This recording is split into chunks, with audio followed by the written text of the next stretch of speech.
Comment on fait pour pirater une entreprise? Quand on pense à une cyberattaque, on imagine souvent un hacker à capuche derrière son écran.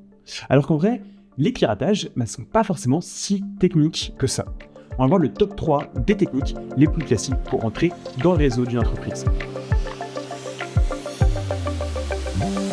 Alors, la première porte d'entrée, c'est les mots de passe évidemment. En 2025, la manière la plus simple de rentrer sur un réseau professionnel, c'est de chercher des mots de passe qui ont fuité. Ça peut être soit via un malware, soit via un autre site qui a été compromis et dont les mots de passe ont fuité. Car l'idée, c'est que l'attaquant, il va aller trouver ces mots de passe dans des fuites sur Internet, dans des zones peu recommandables.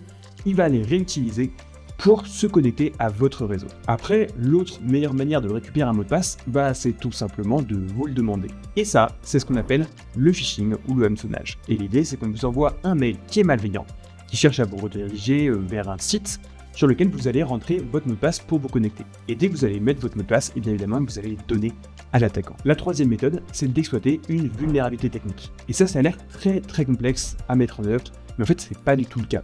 Parce que dès que un ou une hacker a trouvé une vulnérabilité technique et une manière de l'exploiter, une fois qu'il a codé l'outil qui permet de le faire, tous les autres, ils ont juste à prendre l'outil et ils comprennent pas forcément comment ça marche. Sauf que pour se protéger aussi, c'est pas suffisamment technique. En fait, ces vulnérabilités, elles sont connues. Elles sont notamment dans les mises à jour et les correctifs de sécurité. Et donc, si ces techniques marchent encore, c'est parce que les gens appliquent pas suffisamment les mises à jour et les correctifs de sécurité. En fait, le point commun de toutes ces techniques, c'est d'être bloqué très simplement dès lors qu'on a conscience des risques et qu'on est sensibilisé.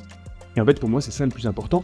Et c'est pas de sensibiliser avec des grands messages génériques du type « faites pas ci, faites pas ça », mais c'est plutôt de former, de donner aux gens l'opportunité de comprendre comment ça marche une attaque et surtout de comment ça marche pour se protéger.